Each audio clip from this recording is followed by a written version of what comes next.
FTX was everywhere, from influencers to entire basketball stadiums. It was hard to avoid them. Recently, though, the cryptocurrency hedge fund found itself in a major scandal investigation with the US government. So, what happened? Due to claims of unregistered securities and unauthorized transactions with other companies, FTX went under investigation by the US government. FTX filed for bankruptcy in November, while former founder and CEO Sam Bankman-Fried was arrested in December and charged with 8 criminal offenses such as conspiracy to defraud investors. Mari GG tweeted, "I lost 4K on FTX, then got drained for over 5K plus or more in my NFT portfolio the month after." Unusual Whales tweeted, "Breaking. FTX has said that $415 million worth of crypto was hacked from the exchange's accounts." Genevieve Rockdechter, CFA, had another breaking tweet, saying an FTX executive met with Sam Bankman-Fried and warned him that Alameda was trading and losing customer funds weeks before the firm's collapse, according to the New York Times. Well, generally speaking, FTX bankruptcy has had a huge negative impact in the broader public view of cryptocurrencies in general.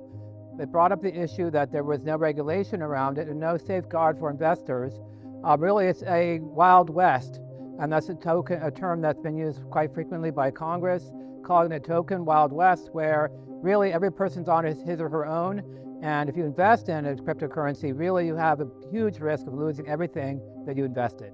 So there is residual investors still using Bitcoin for trading activities, for wash sale activities, but largely I've seen that many investors are trying to remove their cryptocurrency investments. Well, the big question is whether the FTX bankruptcy will affect cryptocurrency investments and activities in the long run, and I would say yes and no.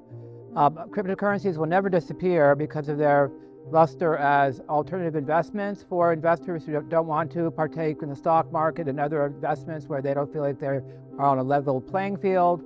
However, because of the obvious issue that much of the infrastructure around cryptocurrencies is fraught with potential fraud and lack of structure and guidance and governance principles and regulatory issues, it could be very well that we're going to see some drop-off in activities.